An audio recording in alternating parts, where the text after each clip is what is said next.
सायकोलॉजीमध्ये ह्यालाच individual differences असं म्हणतात.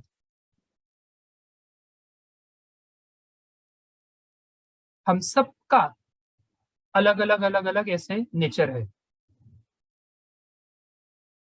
क्योंकि हमारा सोचने का तरीका ही अलग है. The way we interpret and the way we react to that particular situation और इवन पर्सन, ये पूरा अलग अलग होता है. मतलब ये कि हमारे सोचने का तरीका अलग है. अब इसमें सही और गलत की बात नहीं है. It is not about right और wrong and correct and incorrect, appropriate inappropriate और सो. तो जसं आपण विचार करतो तसंच आपण बोलतो, तसंच आपण वागतो. आपल्या रिॲक्शन्स हे तशा असतात. काम करण्याची पद्धत, तरीका, इट डिफर्स अकॉर्डिंगली. आणि मग तेच सगळं हे आपल्या हँडरायटिंग मधून रिफ्लेक्ट होतं. म्हणून ती टर्म आहे graphology. Scientific study of graph इसे कहते हैं ग्राफोलॉजी. आणि मग सोपं नाव जे आहे त्याला हँडरायटिंग अनालिसिस असं म्हणतात. हँडरायटिंग अनालिसिस, सिग्नेचर अनालिसिस, लहान मुलं जे ड्रॉइंग्स काढतात त्या ड्रॉइंगचं सुद्धा अनालिसिस होतं, विश्लेषण. किती डार्क असं काढलेलं आहे किंवा किती त्याच्यामध्ये स्केचेस आहेत, स्ट्रोक्स कसे आहेत.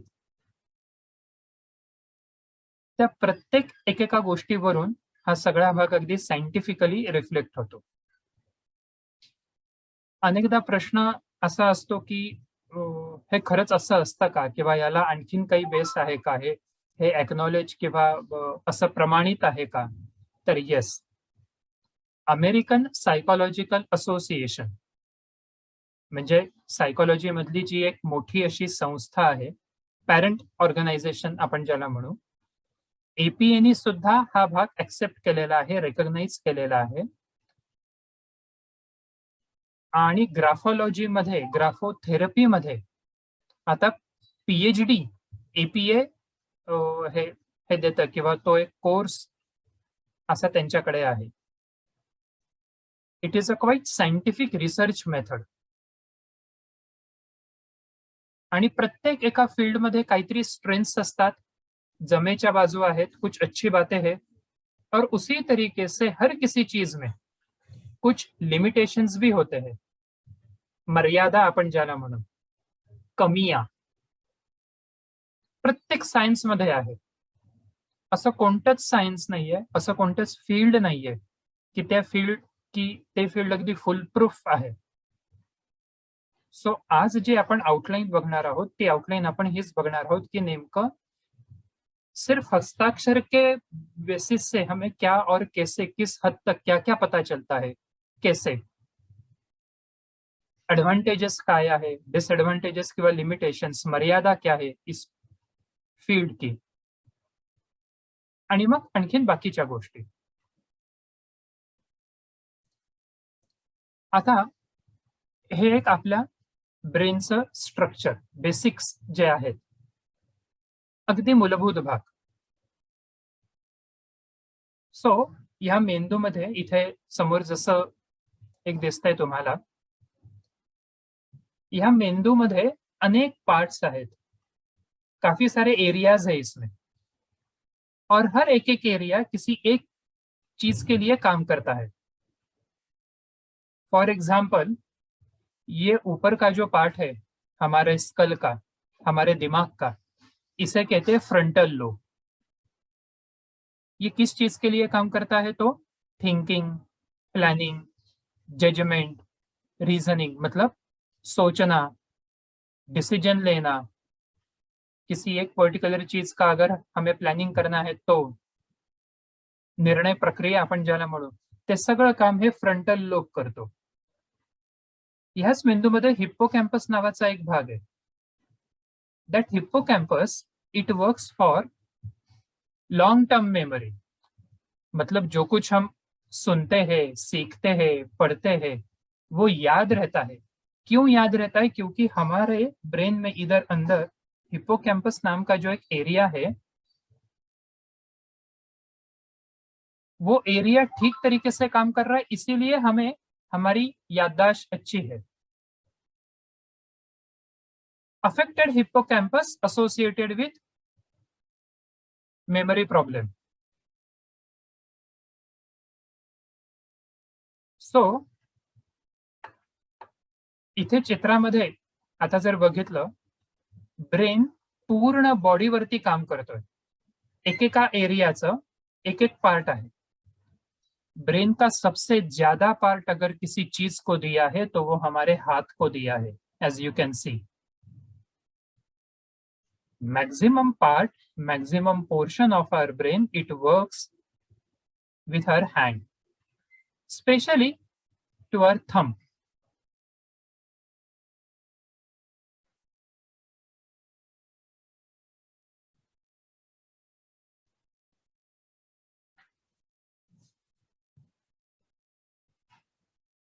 इसका मतलब यह है कि हम जो कुछ करते हैं इस हाथ से, इन हाथों से, फिर चाहे वो राइट हो या लेफ्ट हो, इट डजेंट मैटर, दाहिना या बाइना, बट जब भी कभी हम लिखते हैं, अगर हैंडराइटिंग की बात करते हैं, तो जब भी कभी हम लिखते हैं,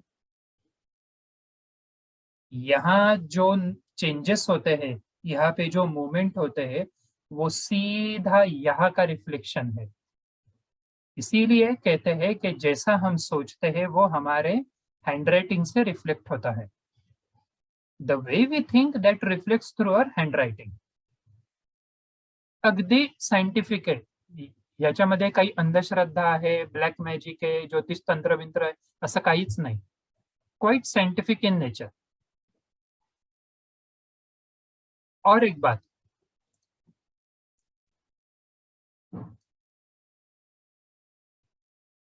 नोटिस हमने देखी कि हाँ, हैंडराइटिंग का कोर्स है, वो देखना एक बात हो गया, लेकिन उसके बारे में हमने कुछ सोचा. Is it applicable, is it interesting, is it appealing to me और नॉट, और एनीथिंग लाइक दैट. कुछ ना कुछ हम सोचते हैं. हमारे बिहेवियर की अगर बात करते हैं तो it starts from our thinking, and even in thinking also कुछ ना कुछ तो हम बोलते हैं. त्या आपल्या विचारांना काहीतरी शब्दांचं माध्यम असतंच. Without words means we cannot think. In counselling it is called as self talk. हम अपने ही आप से कुछ बातें करते हैं, उन्हीं बातों को कहते हैं कि हाँ, हम सोचते हैं. अपेरेंटली इट मे सीन कि मैं शांत हूं, I am quiet quiet, but inside the mind I am thinking, अरे मी सांगतोय ते पटतंय का, is it appealing to you और नॉट, ये सही हो रहा है की नाही हो रहा है, आपके रिएक्शन्स क्या है और कैसे. काही ना काहीतरी आपण विचार करतोय, आणि जो जो आपण विचार करतो तेव्हा तिथे लँग्वेजचा रोल आहे. फिर चाहे वो लैंग्वेज कौन सी भी हो, but language is there when we are thinking. Irrespective of Hindi, Marathi, English, Tamil, Telugu, Kannada, काय जे असेल ते, पण काहीतरी लँग्वेज वर्ड्स तिथे आहेत. So thoughts it becomes our words. Words becomes actions. It is the sequence. पहले हमने कुछ सोचा, कुछ जाना, पहचाना, उसके बारे में हमने कुछ ना कुछ वर्ड्स यूज किए, और फिर कुछ ना कुछ वो एक्शन हुई. Thoughts converted into language or words, and words they have been reflected through our actions.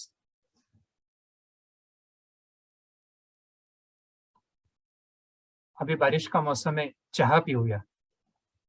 आल्याचा चहा असेल, मसालेदार चहा असेल, कांदा भजी खाऊया. काहीतरी विचार आले मनामध्ये, आपणच आपल्याशी काहीतरी बोललो, आणि मग आपण तो चहा करायला घेतला, चहा प्यायला घेतला, आईला, ताईला किंवा कोणीतरी सांगितलं, चहा करून द्या का प्लीज. तो उसके बाद वो रिएक्शन हुई.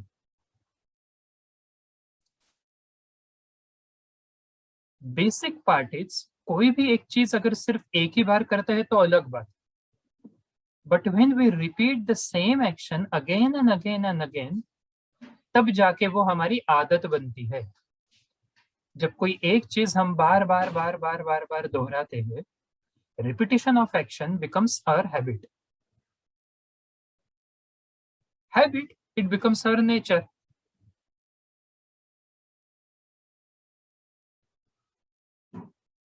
Around a year ago, or more than a year, we were not used to have a mask.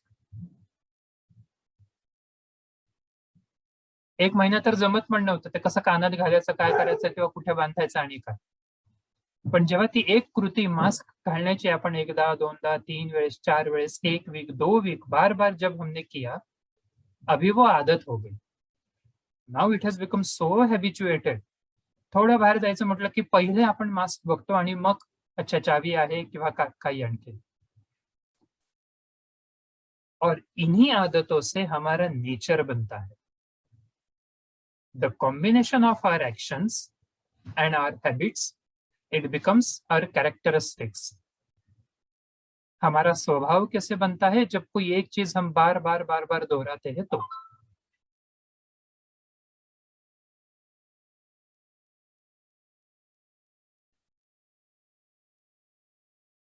अगर हमारा ये एक पर्टिकुलर एक नेचर है, the same nature it is reflected through our handwriting, because as we have discussed, handwriting, it is like brain writing.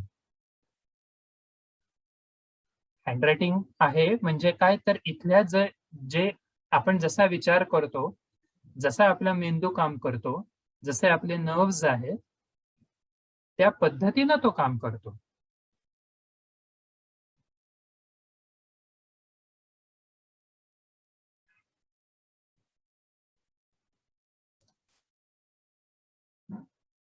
Are you following? Yes, sir. Yes. Okay. Shreya? Yes. Vaishnavi? Yes, sir. Okay. Okay. Rohini madam, Akshada, Anushka, is it okay? Yes, ma'am. Yes, sir. Yes. Okay. Yes, sir. Okay. Yes. Rutuja, Kavita ma'am? हो sir. Okay okay. Yes yes. So हे अगदी basic आहे. हे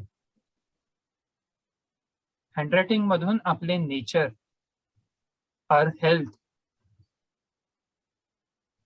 आवर approach towards earning money, spending money, कौन cheat करता है और किसमें चीटिंग टेंडेंसी है, ये भी हैंडराइटिंग से पता चलता है. स्टूडेंट्स की बात करें तो हैंडराइटिंग से इवन ये भी पता चलता है कि कौन कॉपी करता है, कौन कॉपी कर सकता है. क्लासमध्ये लेट कमर कोण आहे, हँडरायटिंग मधून समजतं. हस्बैंड वाइफ के बारे में भी it is applicable. Handwriting, it is a good tool for pre marital counselling, post marital counselling, understanding our colleague. जिथे आपण काम करतोय,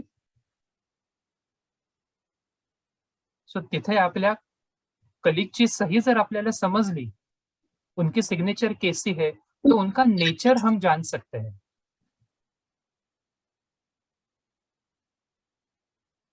कोण खरं बोलतोय, कोण खोटं बोलतोय, कोण प्रामाणिक आहे किंवा कोणा आता इव्हन जर आता बिझनेस डील करायची आहे, फ्रॉड करण्याची टेंडन्सी ही कोणामध्ये आहे ते पण समजतं. जितना हम डीप स्टडी करेंगे उतना हमें ये भी पता चलेगा कि किस इंसान की नीयत कैसी है. कोण आपल्याला चुकीच्या इंटेन्शनने टच करण्याचा प्रयत्न करतंय, या सगळ्या गोष्टी हँडरायटिंग मधून समजतात. आणि म्हणून वेगवेगळ्या ठिकाणी, वेगवेगळ्या एरियाज मध्ये हँडरायटिंगचं हे ऍप्लिकेशन आहे. पॅरेंटिंग मध्ये सुद्धा इट इज इम्पॉर्टंट.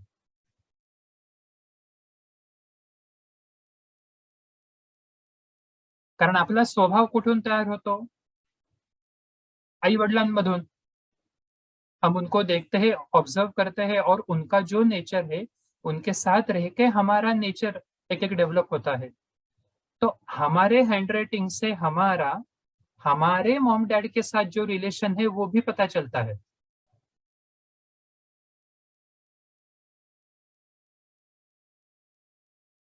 बाहेर पार्टी करायला कोणाला आवडतं आणि कोणाला नाही ते पण समजतं.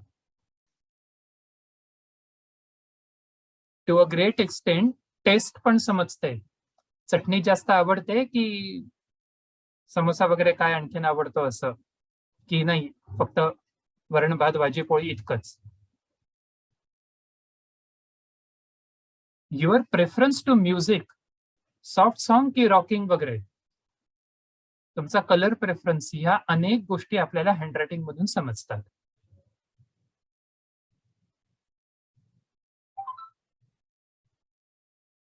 So handwriting, it is not like, but it is exactly a brain writing, because ब्रेनचा मॅक्झिमम पार्ट हा आपल्या हाताला डिनोट केलेला आहे, स्पेशली टू आवर थंब. आणखीन एक गंमत ऑब्झर्वेशन जर असेल तर आपल्या मोबाईलच्या कीबोर्डमध्ये किंवा लॅपटॉपच्या कीबोर्डमध्ये सगळ्यात जास्त स्पेस कशाला दिलेली आहे सांगू शकाल तुम्ही? Maximum space on our keyboard, इधर मोबाईल कीबोर्ड और even laptop keyboard, maximum space it is given for what?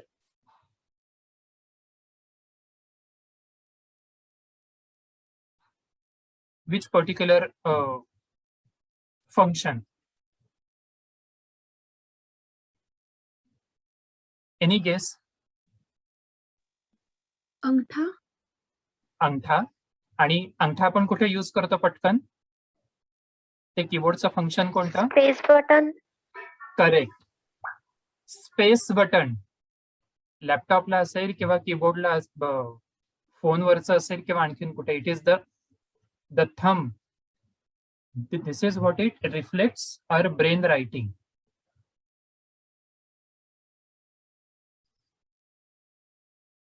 एपीएची separate अशी डिव्हिजन आहे ग्राफॉलॉजीची, और एक अलग रेफरन्स म्हणजे जे TYBS सायकोलॉजीच्या रेफरन्सनी असेल किंवा काही जणांचं आधी झालं असेल, आगे भी शायद होगा, तो रिसर्च मेथोडोलॉजी की एक बुक है AK सिंह नाम की, AK सिंह जो ऑथर है, तो उनके बुक में भी ये graphology as a research method they have mention, quite scientific end appropriate. Second thing is, थोड़ा सा टेक्निकल स्टार्टिंग का पॉइंट है, इसीलिए आज एक डिस्कस करते हैं और फिर इमीडिएटली हम ये भी डिस्कस करेंगे कौन जल्दी उठता है और कौन जल्दी सोता है. टाइम मॅनेजमेंट सुद्धा आपल्याला या हँडरायटिंग मधून समजेल. आणखीन एक भाग, हा जो पार्ट आहे जो आता तुम्हाला स्क्रीनवरती दिसतो, it is called as RAS और रेटिक्युलर ऍक्टिव्हेटिंग सिस्टीम. आता ब्रेनचं नाव असल्यामुळे ते इंग्लिशमध्ये आहे, ऍज इट इज असंच आहे ते. बट थ्रू वेरियस रिसर्च, काफी सारे रिसर्च जो हुए हैं, उनमें एक चीज उन्होंने ऑब्जर्व की है, that writing it is more complicated that speaking. आता बोलताना immediately English to Hindi, Hindi to Marathi किंवा मराठी टू पुन्हा हिंदी, हे पटकन सहज होतं. लिहायचं म्हटलं की आपल्याला वेळ लागतो. लिखने की जब बारी आती है तब थोड़ा we have to plan a lot. कौन सा वर्ड कहाँ होगा, आगे क्या, फिर पीछे क्या, सेंटेंस का फॉर्मेशन कैसे करेंगे, all this things. Do you agree? बरोबर. कारण Yes. Yes, sir. हा, कारण जेव्हा आपण लिहितो तेव्हा इथे काहीतरी प्रेशर येतं. We use our brain. So when we write, it doesn't mean की आपण बोलताना ब्रेन यूज नाही करत. But the thing is, writing involves more complicated cognitive task. आणि म्हणून ह्या सगळ्या गोष्टी हँडरायटिंग मधून रिफ्लेक्ट होतात. हम क्या सोचते हैं, कैसा सोचते हैं, किसके बारे में, किससे अटैचमेंट हमारी ज्यादा अच्छी है और किससे नहीं है. हम कौन सी चीजें विथ इन्वॉल्वमेंट कर रहे हैं और कौन सी चीजें बस यूं ही फॉर द सेक ऑफ ऐसे कर रहे, एव्हरीथिंग इट रिफ्लेक्ट्स. मग आता हे हे नेमकं काय आहे, काही आपण ऍडव्हान्टेजेस आणि डिसएडव्हान्टेजेस सुद्धा बघू, म्हणजे आपल्याला पिक्चर क्लिअर होईल की एक्सपेक्टेशन्स आपल्या या फील्ड मधून काय आहेत आणि काय काय लिमिटेशन्स पण आहेत. अगर पॉजिटिव बात करते हैं पहले, तो the basic advantage of handwriting analysis is it helps us to understand ourselves.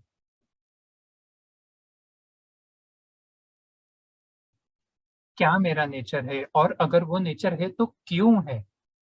Handwriting analysis से हमें रूट कॉज भी पता चलता है. So why am I behaving the way I am behaving so, and what is the reason for that.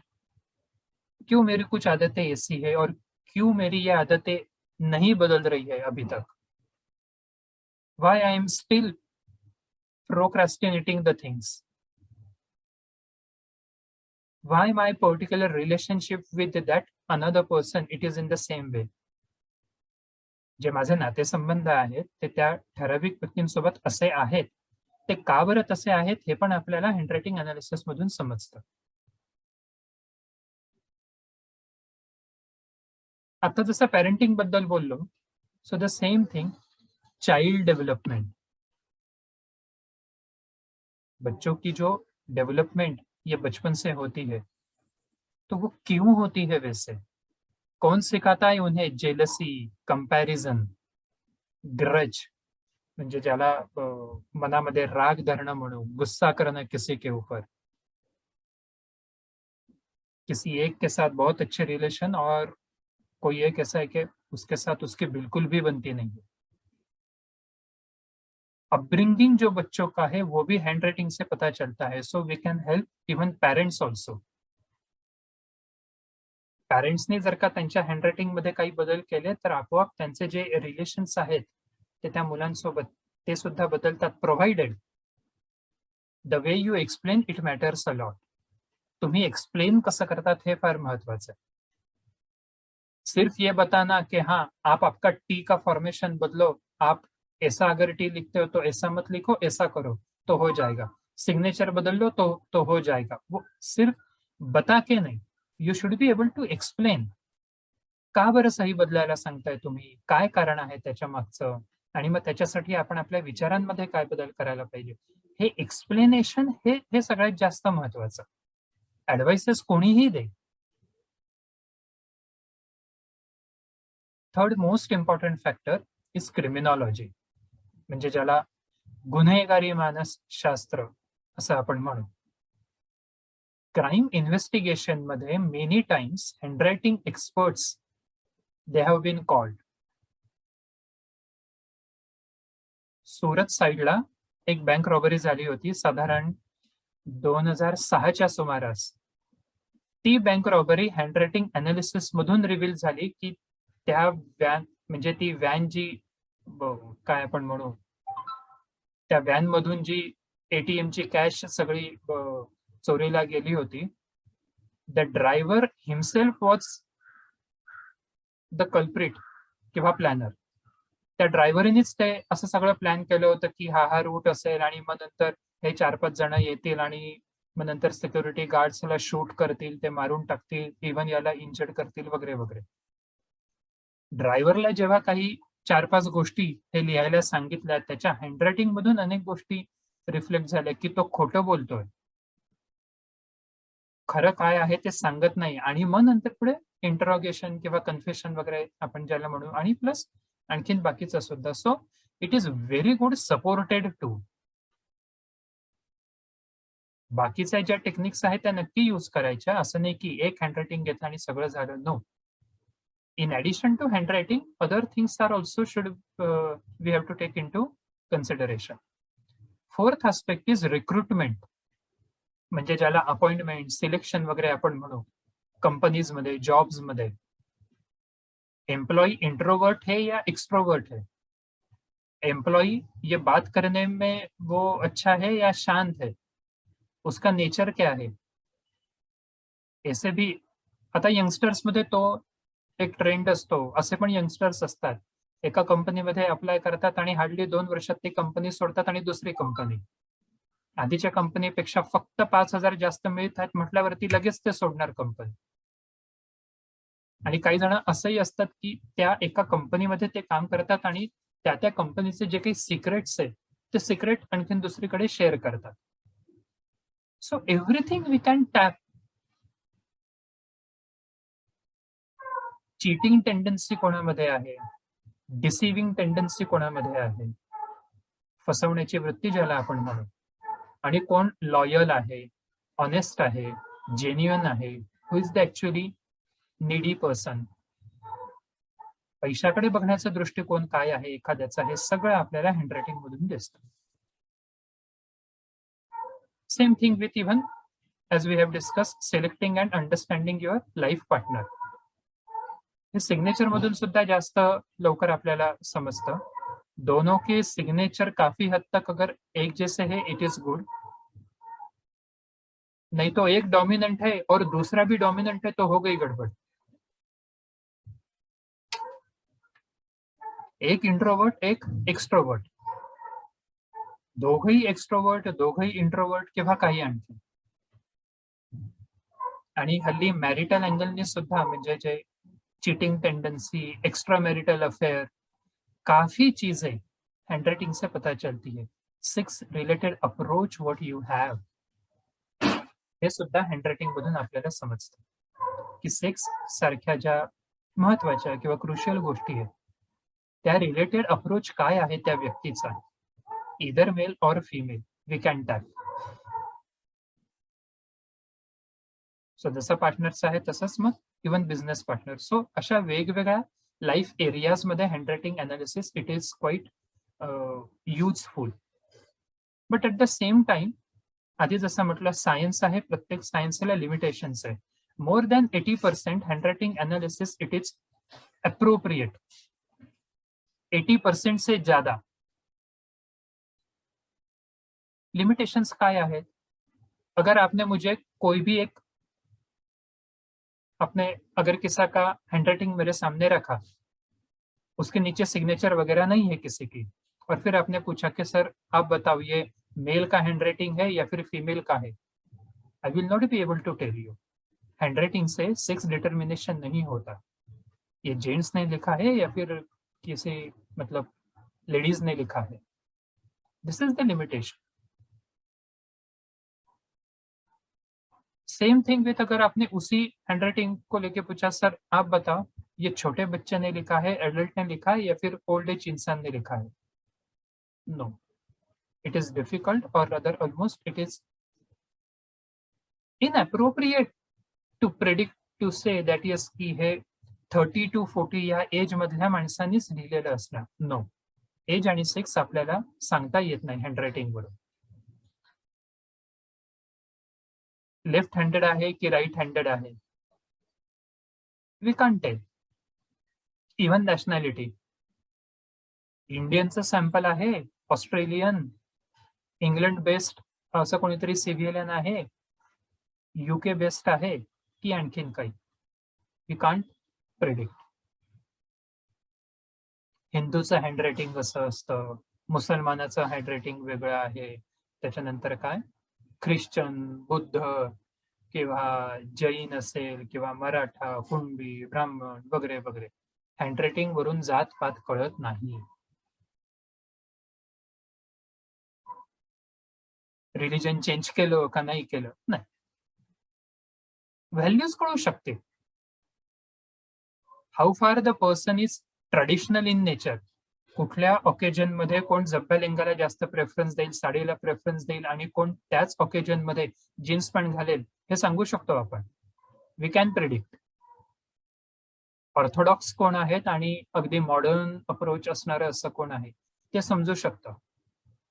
पण religion, caste, creed, even nationality, hand preference, age and sex, ते काही आपल्याला सांगता येत नाही, हे लिमिटेशन्स आहेत. And another thing, again first session आहे आणि म्हणूनच मुद्दाम हे 2दा-3दा रिपीट करतोय, कारण काही वेळेस मिसअंडरस्टँडिंग किंवा प्री अझम्पशन्स काही असतात. की एक हँडरायटिंगचं सॅम्पल एकदा यूज केलं म्हणजे सगळं झालं नाही. सायकोलॉजीच्या टेस्टमध्ये जसं असतं की ऍटलिस्ट 2-3 टेस्ट यूज करणं, प्लस इंटरव्ह्यू घेणं, एनालिसिस वगैरह बाकीच्या जशा गोष्टी आहेत, या फिर हमारे जैसे फैमिली डॉक्टर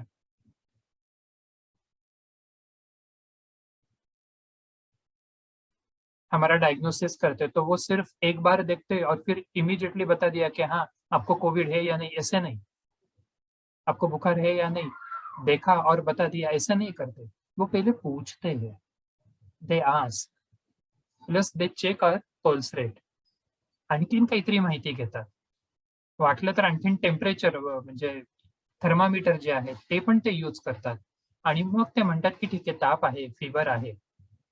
म्हणजे 2-3 पॅरामीटर्स ते यूज करतात and then only they say that yes ये है या नाही है. सो द सेम थिंग, handwriting analysis, it is one of the best supported tool. Only and only handwriting.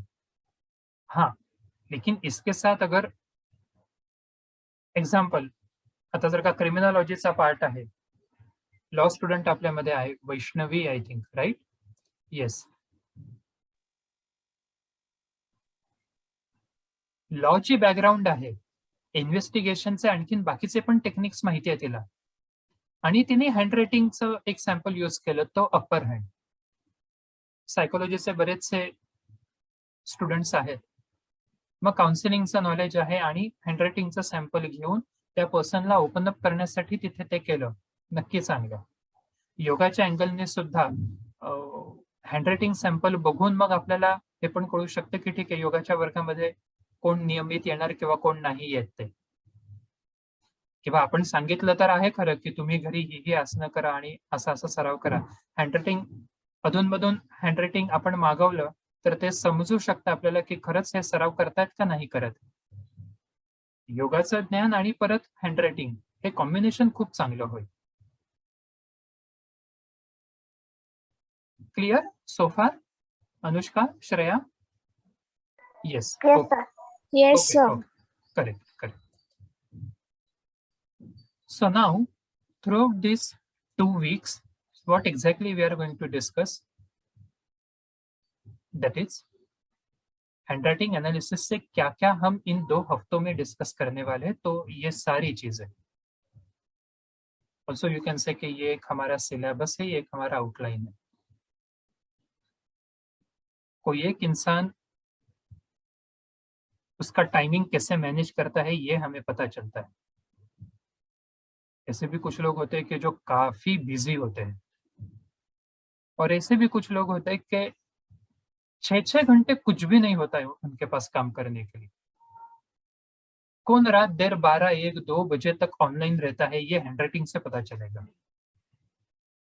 आणि कोण एकदम पहाटे 4:30ला उठून फ्रेश होऊन 5 ते 8 अभ्यास करतं आणि मग नंतर एकाच वेळेस आई बाबांना मदत पण करायची, अभ्यास पण करायचा, आणखीन काही असेल तेही करायचं. काफी कुछ. How you manage your day, it reflects through your handwriting.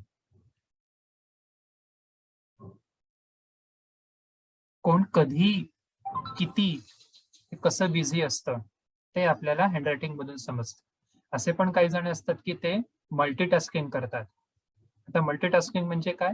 एकीकडे सिरियल बघायची, एकीकडे आईला भाजी चिरण्यामध्ये मदत करायची. हे दोन्ही गोष्टी एकत्र करायच्या.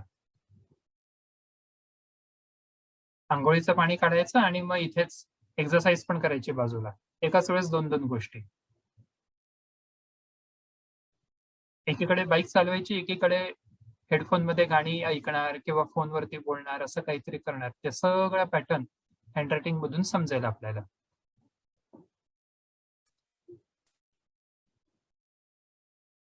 How you manage your time and day.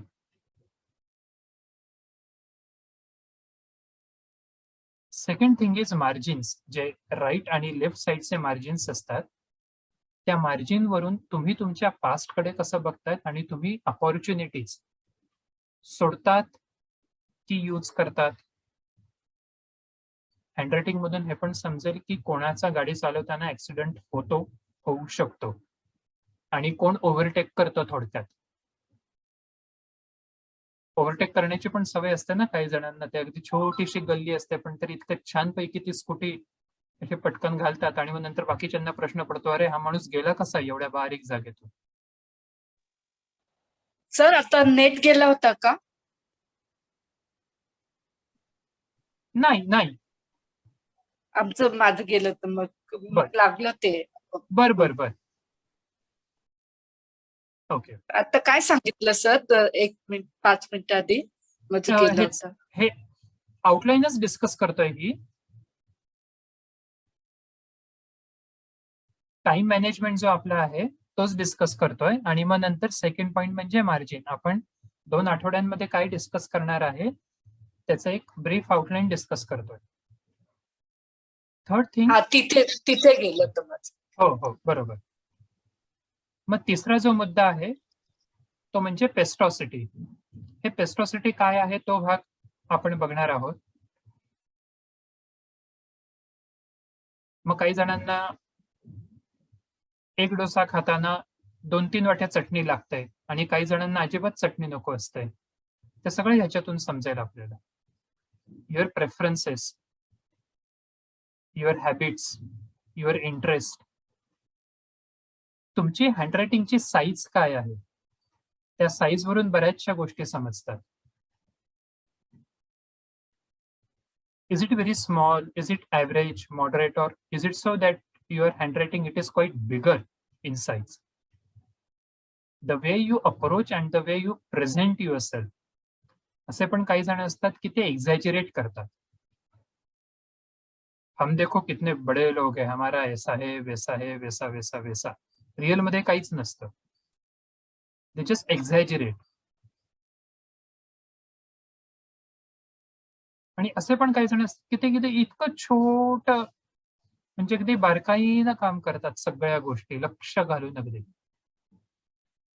स्लॅन्ट्स वरून हे समजेल की how far you are talkative in nature, how far you are introvert, how far you are extrovert. असे पण काही जण असतात की ते आपले इमोशन्स पटकन एक्सप्रेस नाही करत. Rather they want others to understand themselves. तुम्ही समजून घ्या की मला काय म्हणायचंय, मी नाही सांगणार मला काय म्हणायचंय ते. असे काही जण असतात ते पटकन असे व्यक्त होत नाही. आणि काही जण असे असतात की ते बोलायला लागले की अर्धा तास फोन सोडतच नाही. Too much talketing. whether the person is analytical, expressive, or shy, reserve, or so. Spacing वरून आणखीन बऱ्याचशा गोष्टी आहे. लाईन स्पेसिंग, वर्ड स्पेसिंग किंवा लेटर स्पेसिंग वगैरे. मग प्लॅनिंग, ऑर्गनायझेशन काय आहे, कसं आहे, हे सगळं आपण पूर्ण इंडिव्हिज्युअल लेटर्स बघणार आहोत in detail from A to Z and their various formations. A letter वरून काय समजतं, बी लेटर वरून काय काय समजतं, बी लेटर काढण्याची पद्धत काय काय आहे. टी लेटरचे जवळजवळ 30 ते 40 प्रकार आहेत. त्या 30-40 प्रकारांचं अर्थ काय किंवा इंटरप्रिटेशन काय आहे. So that we are going to study. And even of course signature, some of the key principles. Signature वरून सुद्धा तुम्ही how you portray yourself in society, समाजामध्ये तुम्ही स्वतःला काय आणि कसं दाखवतात ते सिग्नेचर वरून समजतं. सोसायटीमध्ये स्वतःच्या फॅमिलीला तुम्ही कसं रिप्रेझेंट करतात, युअर डिसिजन मेकिंग. आणि ऍट द एंड आपण हे पण एक बघणार आहोत, असे पण काही लोक असतात की त्यांना जर आपण त्यांचं हँडरायटिंग अनालिसिस सांगितलं ते ऍक्सेप्ट नाही करणार. ती लक्षणं किंवा ते म्हणजे आपण किती अगदी बरोबर सांगत असो तरी ते म्हणतील नाही नाही हे चुकीचं आहे, हो ठीक आहे असं काही होत नाही, हा ठीक आहे त्यात काही एवढं, किंवा फार काही रिप्लाय नाही देणार. त्याच्या मागचा रिझन काय तोही सगळा भाग आपण बघणार आहोत. ओके.